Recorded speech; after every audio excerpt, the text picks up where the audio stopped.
Hello everyone and welcome back to my channel. In today's video, I am going to share 4 tips to help you start living holistically.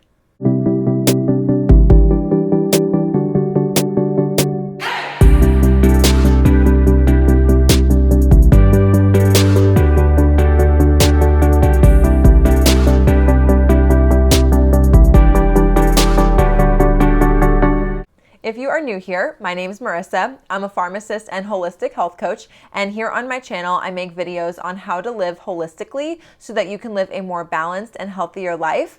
If you are interested in following along, then definitely consider subscribing. The first video that I made talking about holistic living was in my Getting Healthy for Beginners series. I talked about what it is and how it can help you as you are trying to improve your health. And just to recap quick, holistic living essentially is living life in a way that helps you find more balance in your life, and it is also you intentionally choosing to nourish yourself, mind, body, and soul. And now we are going to talk about how to actually start living holistically, and I have 4 tips that I will be sharing in today's video to help you do just that. So tip number 1 is to first evaluate all of the different areas of your life so that you can see, what you're happy with, what's out of balance, and what in your life isn't where you want it to be.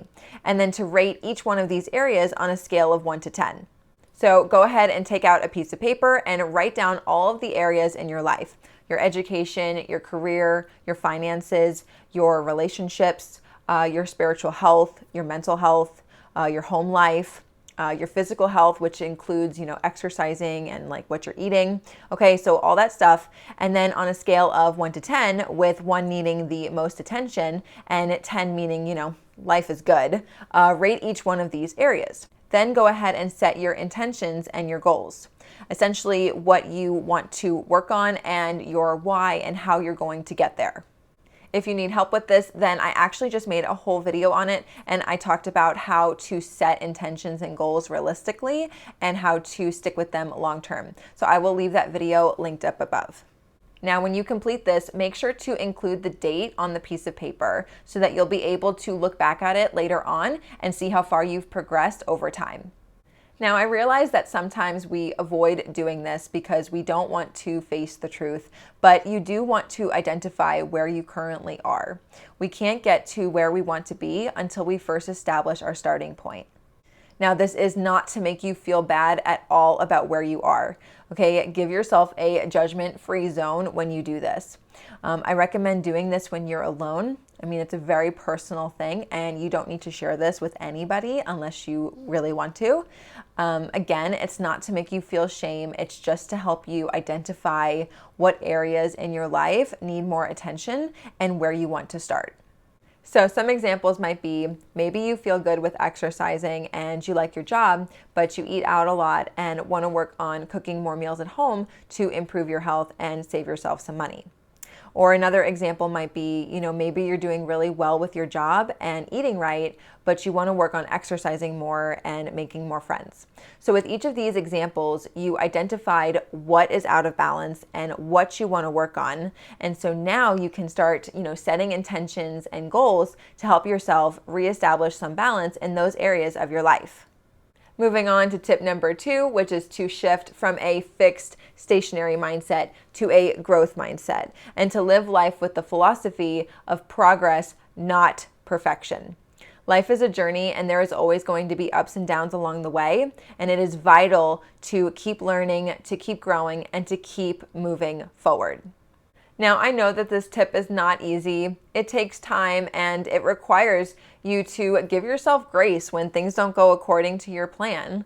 And it also requires you to develop patience, which can be really hard for a lot of us. But it's important because it helps you to not give up. Let's say that you try something that doesn't end up working or giving you the results that you want.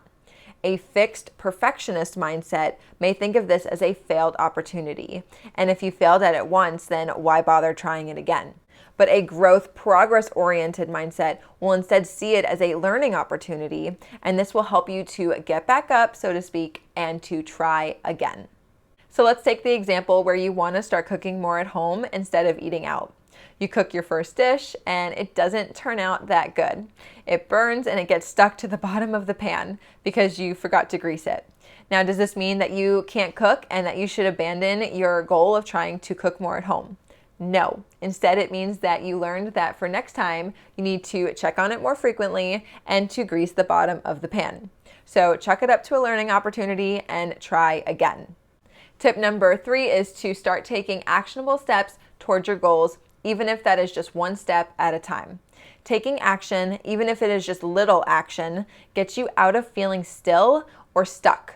When we feel that way and are afraid to change up our routines and patterns, essentially staying in our comfort zone, we are most likely not going to see much change happen in our life. So start by taking one step forward, just one step. And when you do, you'll notice that taking the second step is easier than taking the first. So for example, let's say that you want to exercise more, but you're not feeling motivated to do it. So go ahead and start by putting on your shoes and walking out the front door. Let's say that you bought a self-help book, but you haven't read it yet, and it's like collecting dust off in the corner of your room. Come on, we've all been there. So go pick it up and start reading the first chapter. Let's say that you want to make more friends, but you're afraid and anxious to talk to new people. So find something that you really enjoy and see if there's a group for it. Maybe you like to dance, so you can join a Zumba class. Maybe you like to read, you can join a book club. Okay, and then push through the fear and actually go to one of the classes or group meetups and say hi to someone when you get there. It may work or it may not, but at least you can say that you gave it a try. Maybe the people are nice and welcoming, or maybe you find out that the group just isn't a good fit for you. Either way, you are making progress towards your goals and the intentions that you set for yourself. And whether it works out or not, give yourself a pat on the back because you tried. It may not be perfect. In fact, it won't be. I guarantee that you will have many setbacks, and that's totally normal. Progress is not a linear line. If you were to draw a line, it would look like a big, confusing mess, and that's okay. It also takes time, so just keep taking action and moving forward towards your goals one step at a time. And before I move on to tip number 4, I want to emphasize what I just said, which was to push through the fear. What I have learned and experienced is that it is hard to overcome something if we are avoiding it. Sometimes we just need to take action despite being afraid. The fear may never completely go away, but that's where courage comes in. As with the famous quote, courage is not the absence of fear, courage is acting in spite of fear. And the last tip, tip number 4, is to check in with yourself regularly, kind of like going back to tip number 1. There are definitely times in life where you are intentionally out of balance, seasons of sacrifice and changing priorities, right? And I don't believe that our life will ever be 100% balanced in every area all of the time. And you know what? That's okay. But the beauty of living holistically is that you are more self-aware of what you need and want, and that you intentionally remember to check back in with yourself. And when you do that, you can identify where the imbalances are in your life, and then you can start to take positive, small, healthy steps forward in order to restore that balance when you are ready to do so. I have personally completed tip number 1 multiple times throughout the last couple of years, and it's really amazing for me to see my progress with the things that I wanted to work on. And I feel really proud of myself for how far I've come with them. So if you're thinking about skipping over tip number 1, don't do that. It's so nice to be able to physically see, like on a piece of paper, your progress over time when you commit to this process. Okay, so those are my 4 tips to help you start living holistically. Identify and rate each area of your life, adopt a growth mindset, start taking action, and check in with yourself regularly. I hope that you found this video helpful. If you did, then please comment down below, give this video a big thumbs up, and make sure to subscribe if you haven't already, and I will see you in the next video. Bye.